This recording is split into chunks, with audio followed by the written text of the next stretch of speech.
So we had the last legs for Dakar this week. Dakar, yep. Okay, so we're gonna go over, or you're gonna say it because you have it pulled up. You're gonna tell us per categories to champions. But I think the one thing that I wanted to highlight and point out, which we're not people that follow a lot of rally, or rally raid, but I would say especially the second week now. There's a lot of successes by Argentinians. Yes. Which is very exciting. Yes. It's really cool because I know in the World Rally Champion, it is very Scandinavian, a little bit dominated. Very European. Very European, right? Isn't the last couple of years, was it a Finnish gentleman that won? I think he's Finnish. I think he was Finnish. But either way, it was cool to see because there was also family members that won stages the same day, and then one of them ended up winning I think 3 stages in a row. So it was it's really cool to see that people are doing so well. However, this being the Dakar and being racing, there was also obviously a lot of heartache. Lots of heartache, heartbreak. So one of the cool things is that a French guy on a bike, he last year in the last stage, I think he had a big issue with the bike, and he ended up losing the Dakar, or not winning overall, and it ended up costing him. And then this year he made it, and he ended up winning in his specific category. Yes, correct, which was really, really great. Yeah. I mean, also I just want to start off with, so we're gonna start with the bikers. Yeah, that's how they do it in the. Yeah, so I figured we'll just go in the order that I have it here. But so basically, one of the big upsets, of course, was Daniel Sanders. He's the champion was the champion from 2025 Dakar. Yeah, he's Australian. So he ended up breaking his left collarbone and his sternum. The sternum, is both. Insane to me. Both and is the insane. Collarbone, yes, but the collarbone is something that people break more frequently, I'd say. But the sternum seems freaky to me. Well, because that's the structure of your chest. Keeping things together. That is insane to me. Yes, not only that, but then he continued on, I think, 3 more legs with those injuries on a bike where you're constantly moving. Yeah, your upper body's absorbing a lot of the shocks. Yes, and there's very little that you can do to minimize it, especially the last, I think, 3 stages had a lot of gravel. So, I mean, there were a lot of flats, but it was still there's so much impact. So I'm wondering if this was like a fine break, where it was like a whatever, and not just a harsh break or something like that. Because the thing about it is it is so hard for me to imagine, because with the collarbone and with the sternum, you can't put it in a cast. Yeah. There's nothing you can do, right? You probably have to rest it, but it's how are you gonna rest it if you're constantly absorbing shock with your shoulders and your chest? Is this not constantly misaligning? Yeah. I don't know. That seems wild to me. It is, but I think it just puts it just expresses in a way how dedicated they are. I mean, not just for Dakar. We talk about it all the time with riders and drivers getting injured and coming back while they're still in pain or they're still recovering, because it's just a must for them to compete. And of course, Dakar is once a year. And of course, he was defending champion. Yeah. So you do want to finish at least, even if you're not in contention for the win anymore. You at least want to end it all stages. Yeah. And also, so the winner ended up driving or riding an overall time of 49 hours and 41 seconds. But it's that's a lot. That's a lot. Yeah. Amongst 12 stages, right? But it's so 49, you said? Let me see. 49, 12 stages. So that's on average 4 hours. Yeah. Because I think it kind of changes because you have the marathon stages that are obviously much longer days. Yeah. But that's a lot. And then they have 1 rest day in there, right? Yeah, which is crazy. Yeah. So then at the end, we had a huge showdown between Ricky Brabeck. He's multiple bike champion also for Dakar, versus Luciano Benavides, who Argentinian, who was going into it for his hopefully first Dakar win. His brother, on the other hand, had already won previously. His brother was also competing in a different category. I think it was the challenger category his brother was in. But so at the end, it was really between the two of them. There was, I think Ricky Brabeck was going into the final stage with like a 3-minute something lead. And then at the end, we had Benavides coming through the finish line first. We had Ricky come in shortly afterwards, which probably felt like hours to Benavides. And then we still didn't know the result. So there was just this. Because I think they will check the checkpoints if they met that and any type any of penalties. time penalties. So it will take a moment for them to review it. And then we heard the news. So the winner was decided by 2 seconds. 2 seconds. 2 seconds out of 49 hours of racing. And ended up the winner being Luciano Benavides. Yeah, and so Ricky Brabeck, he took a wrong left turn, and that meant that he had to go. He went essentially 3 kilometers in the wrong way, and he had to go 3 kilometers back, and that ended up costing him the win. This was also pretty close towards the end of that stage, which is even more devastating. And he's probably thinking, oh, if I would have just sped, because 2 seconds is nothing. You know, if it would have been 5 minutes, you could have been like, okay, I mean, it would have still hurt, right? Of course. But 2 seconds? Yes. 2 seconds in... Because 2 seconds in F1 is a lifetime. Yes. But 2 seconds in rally over 50 hours? Yeah. That is heart-wrenching. I mean, so devastating. Yeah. I feel bad for him. Obviously, I'm happy for Benavides for him taking his first Dakar win, it's a huge thing to achieve. And of course, also, like you were hinting at, his family was there. His brother was, of course, competing, but then the dad was there. And of course, his team was there. And I mean, what a huge moment. Yeah. But then on the other hand, with Ricky, it's just like 2 seconds. There's like, I'm sure he'll go through and be like, oh, there's 2 seconds. Where could I have gotten those 2 seconds out of any of the stages, you know? Yeah. Like the one time I just like didn't push fully or like I took a breather and then those are the 2 seconds. Yeah. It's I mean, just- or that one left turn, right? That is just like, this is something that haunts you for a while, I think. I'm I hope he's sure. able to just leave it behind. Yes. And I'm hoping, obviously, that he'll be back next year and stuff like that. But that hurts. 2 seconds, I can't imagine. And I'm sure maybe it'll fuel him for the rest of the season because, of course, Dakar is part of the World Rally Raid Championship overall. So this is just the first really big competition going into it. So he still but also has start to a year, huh? Yeah. But so congratulations to Benavides. And also congratulations to Ricky. I mean, still second is doesn't huge. need to hide anything. Like, No. what a fantastic performance from him as well. Exactly. Then I want you to tell me next. Yes. So going into the cars, I'm going to just talk about like the top car category, which of course we had some contenders that we were somewhat familiar with. Of course, we had Carlos Sainz Sr., we had Sebastian Loeb, famous world rally driver. Then we have, of course, also Nasser Al-Attiyah, who is a legend of the sport. Absolute legend. By this rally, he had won, I think, 5 times. And then he ended up winning his 6th time. 4 different constructors. With the 4th different constructor. This time it was Dacia, was it? Dacia? Yeah. Dacia? They kept saying Dacia.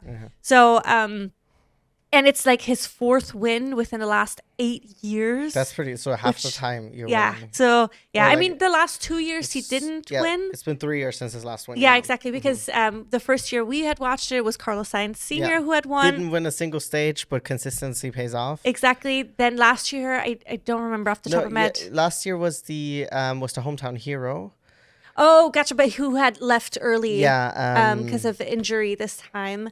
Yassim, I forgot his name. Sorry. And then I had it written down. And then Nasser didn't even make it into the top 3 last year, but it was of course with the new manufacturer and team. So then this year he ended up winning again by a lead of 9 minutes and 42 seconds. Yeah. So honestly, once again, 9 minutes is a good chunk, and he also had like a 6-minute lead going into the final stage, so he definitely extended that, I think. I thought he had lost 6 minutes because he was going into it. No, he was 16 minutes ahead. He was 16 minutes ahead, but then there was a chunk earlier on where he had immediately lost 6 minutes. So his team was getting a little bit worried because he had made some directional errors at that point, but he was able to contain the rest of his lead, so ended up winning, and which of course is huge.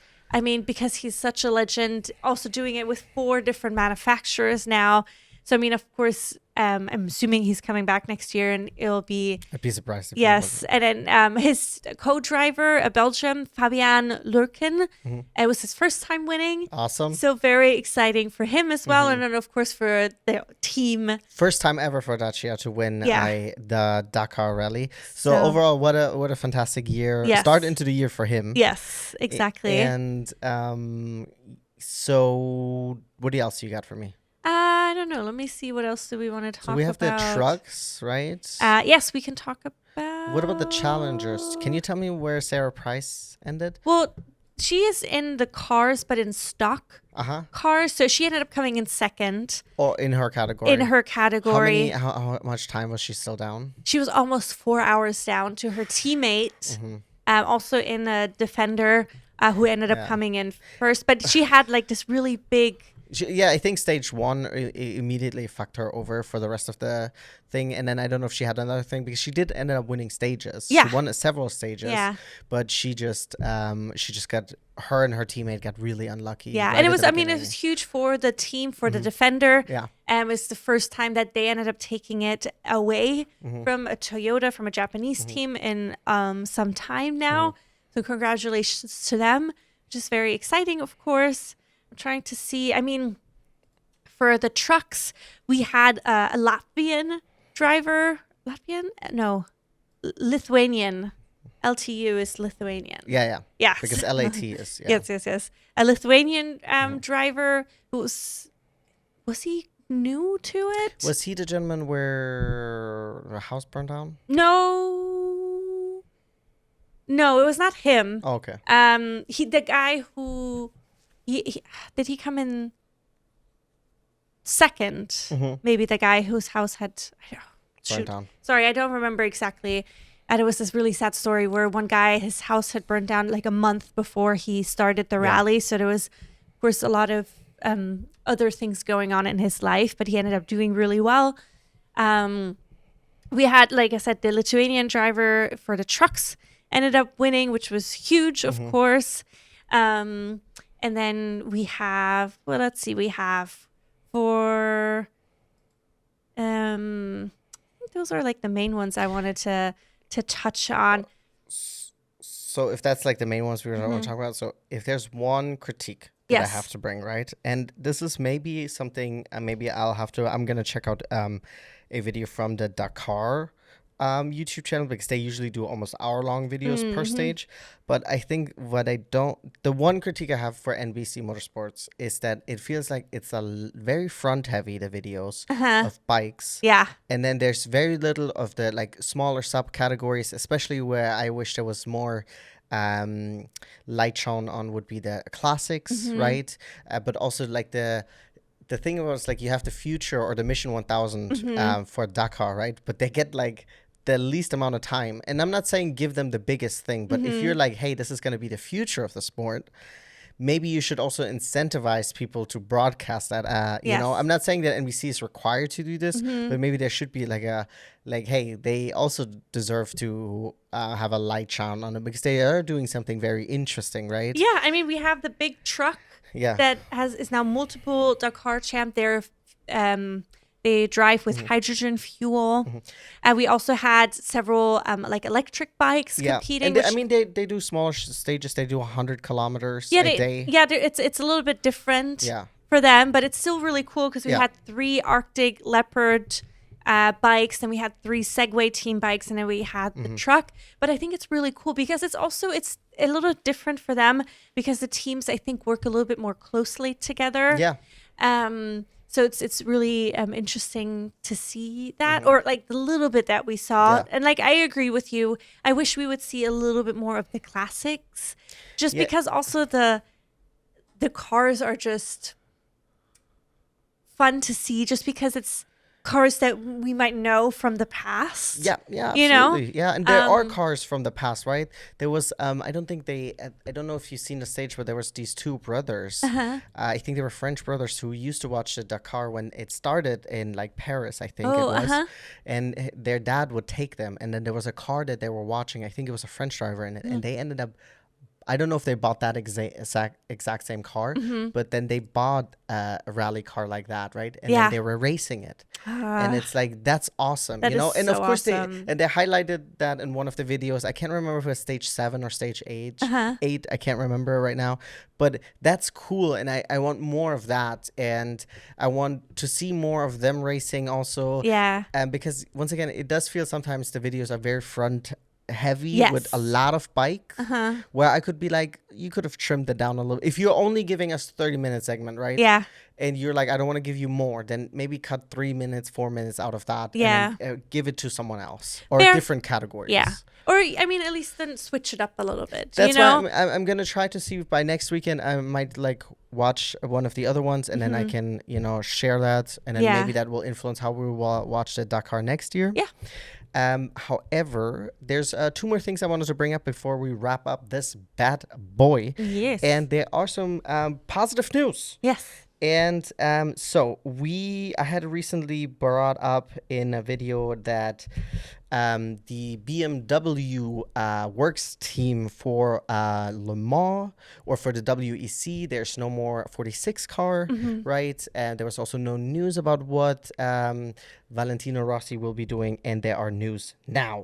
And Valentino Rossi now has confirmed his return to the GTWC Europe, so the GT World Championship Europe, in a BMW contract. I think it is a 3-year contract that he has with them, and it is focused on Europe because it is a more, I think, for him, family-friendly schedule, because he has, he has kids, I think. One child, right? And so I get it, He... and those are not endurance races either. No, there's a 2-hour races. So 1 hour race and then another 1 hour race. Yeah. So there are 2 races per weekend. I believe it is. Yeah, 1 hour. And because it's like the European version of what we saw in Sonoma, essentially. Because we saw it at GT World Championship. America. I think they changed drivers, right? After the 30-minute mark? Did they change it? Yes, I think so, yes. Yeah, because I remember watching the Australian one, and then, there was really driver cool change, yeah. So that's cool. I'm glad he's still competing. I don't know, is it as part of your news? Because we did have the 24-hour in Dubai this weekend. Correct. We watched like a little bit of it. Well, yes, I wasn't going to talk. I wouldn't really say if we watched it. Yeah. Yes, no. Because also when we had tuned it in or had it on for a while, it was like code 60 for the entire majority of that part of the race. So they were fixing, like, I think the the wall barriers, exactly. But Michelle Gatting was competing there this weekend because, of course, unfortunately, the Iron Dames' car is not competing in any of the endurance championships this year, unfortunately. I just find it so hard to believe that a team that is so popular, right, that they weren't able to find a main sponsor. And I don't know what is happening there with management. And I'm not saying it's the Iron Dames specifically, but also the parent company. But Iron Dames you cannot tell me that they're not one of the most popular GT3 team out there. When attending Le Mans, right, they have like their own fan section, right, and people lining up, right. When we were in Sonoma, we met people that were wearing Iron Dame merch, and there was no Iron Dames racing competing there, no. There's not even an Iron Dames in the GT World Championship. So Americas. Yeah. So it's like, I just find that hard to believe that. I don't know if this is like something that came over that was notified a little bit last minute, and that's why there was nothing to find. I don't know. It just seems so unbelievable to me. It's just so sad because obviously we miss the active women are still competing in different ways. Yeah. Just not as a team, which is a bummer, of course. So Michelle Gatting was competing there this weekend. She was still driving as part of a Porsche team. Yeah. With she's a Porsche driver. Yeah, with 2 other men.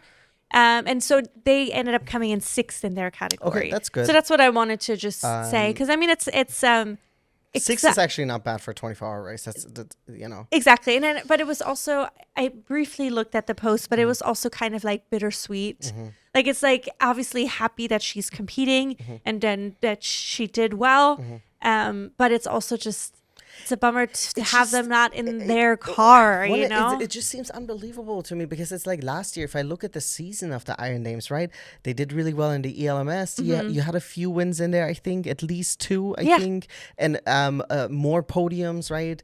They didn't do bad in the WEC. There were some things where I'm like, okay, in the strategy, we need to fix it up, but it's not like it was abysmal. No. So I'm like, I just like sometimes, I obviously don't know the details behind it, but it seems for me something that is so incredibly marketable because they're also shown that they are able to win, right? It just seems they're competitive. They are competitive. So it seems to me so unbelievable that you are not able to get them a car, and I get it. Maybe you want to reduce it. Maybe they had to spread themselves too thin, right? That's the only thing that I was thinking, that maybe because they did a lot last year and they were expanding the Iron Dames a lot. But then you went from like 6 championships to none. Yeah, that's what I don't understand. Maybe they were like rushing the like being everywhere. And I get that this is very cost intensive. I'm not trying to diminish that, right?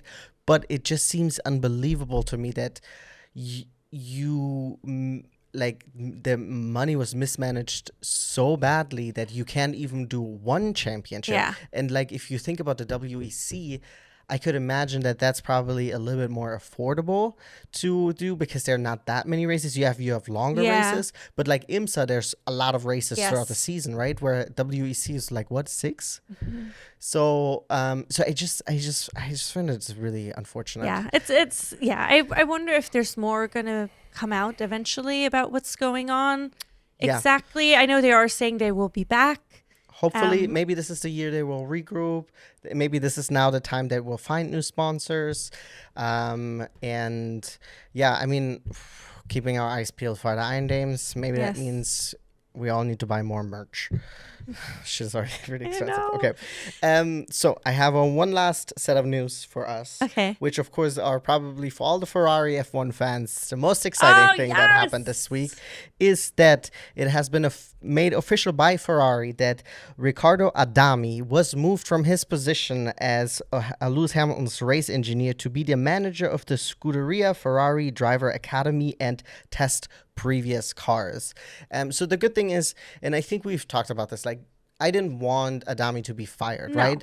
I just didn't want him to be in that position anymore because it seems like it wasn't only with Lewis where it was, questionable sometimes, the communication, and it doesn't mean that he's a bad engineer. It just means that he's maybe not the most ideal race engineer.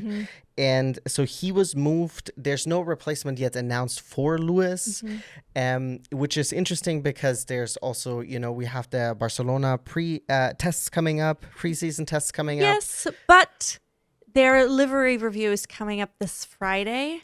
Yeah, I know, but it's like, so they've announced that they're moving him, but they haven't announced who's replacing. So this is what I mean. And I mean that maybe on Friday when their reveal is going to be, maybe that's when they'll make the announcement of who's going to be joining. Because probably Lewis. People are going to be so mad about the car. They're like, hey, look at the race engineer. So, because they're going to be mad about the blue. I saw this thing online where people are saying like HP is also the sponsor for Real Madrid. The football team, and that in their contract, the HP logo always matches the jersey. But I guess the contract that HP has with Ferrari is to show the signature blue and white, which is just like on a red car, it's just so incredibly ugly. Yeah, it's so frustrating. Speaking of, sorry, did you have something else to say about it? More about Ferrari, but yes. Okay, no, you finish then, and then I'll say my. So 2 things I wanted to say. Then there's also Loic Serra. I don't know how to pronounce his name. It's L-O and an I with the 2 dots. See, Serra was also appointed as the technical director for chassis, reporting directly to Fred Vasseur, responsible for chassis project engineering, aerodynamics, and vehicle performance. So this is also something that recently was changed. And then Luca Diela joined as the performance engineer for Hamilton. And then the only last thing I wanted to say about the whole Adami situation is that it's like this is happening and this is all what we wanted, but because things have been so horrible and terrible at Ferrari, there's part of me, it's like I'm afraid. Are you cautiously optimistic, or you're more... I'm cautiously optimistic, but I'm trying to protect my heart, because it's just that everything is obviously reliant on the car. I've read that they're using the Shell biofuel, where other cars are using a different type of fuel that is apparently supposed to be better. So, but then they're supposed to they have a really good component on their car that is much stronger. This is all heresy. Hearsay, not heresy. Heresy is to talk bad about Ferrari. No, I've said a lot of stuff about Ferrari, but it's just that I'm hoping these moves are the right move, and that we're able to just leave last year behind us. I know that they stopped the development of the car at the beginning of the season, which is just unfortunate. But yeah, I don't know. It's just, I don't know. I don't want to get my hope. I mean, I'm hopeful, but I'm also I'm trying not to listen to all the stuff that's coming out right now. Yeah, I mean, because there's so many rumors about all kinds of different cars right now. We won't even know after Barcelona, after the testing day, because some teams don't show everything then. So I think the first race is going to be the day when we'll find out. Yeah, I think the first couple races, because we'll see how it goes. But two things about it is, I'm not about I'm getting my hopes up that the Ferrari car is going to be insane or it's going to be a rocket ship, nothing like that. But it is, for me, I'm also I just hope that they're not replacing one quote unquote dud with another. Of course. It's just sometimes it's the devil is the best. I wonder also if Lewis had any input into who his engineer is. I don't know what the process is for that, so I'll be curious. And I mean, we'll see. I mean, part of me thinks it can't really get much worse than how poor the communication was, but of course it always can be. But I'm hoping it will just be better. It will just be a question of whether or not it will be good enough, because it's not just that. It's, of course, the car was shit. There was a lot of it that didn't work out last season. But do you have anything else? I just wanted to point out, and something that I also read this week, is that Red Bull, obviously, they're saying that they have this Ford engine now, but it is technically not a Ford engine. It's just a Ford name on top of it. Yes. It's an engine made by Red Bull or Orthon or whatever it is. And then Ford is supplying some components. Yes. So some electrical components and stuff like that. So I think this is also something to keep in mind, because this is the very first time Red Bull has ever made their own engine. Which Mekis, is that Mekis? Yeah. He also has expressed some, I guess maybe nervousness about it. Of course. Because, I mean, it's a big deal for them to do it themselves for the first time. So we'll see how it comes out. So you never know. Speaking of Red Bull, that's all I wanted to say, and I think we can maybe end the video with it. Is that, of course, Red Bull and the Racing Bulls revealed their 2026 liveries this week.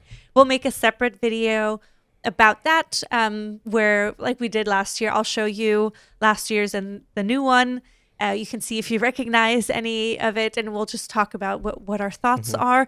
Of course, fiber this year apparently less carbon fiber, because they're not allowed to anymore. Yeah, which is good. Yes, so we'll look at both of those in a separate video, and we'll chat about it. And of course, this week we also have livery reveals for Haas, Audi, Mercedes.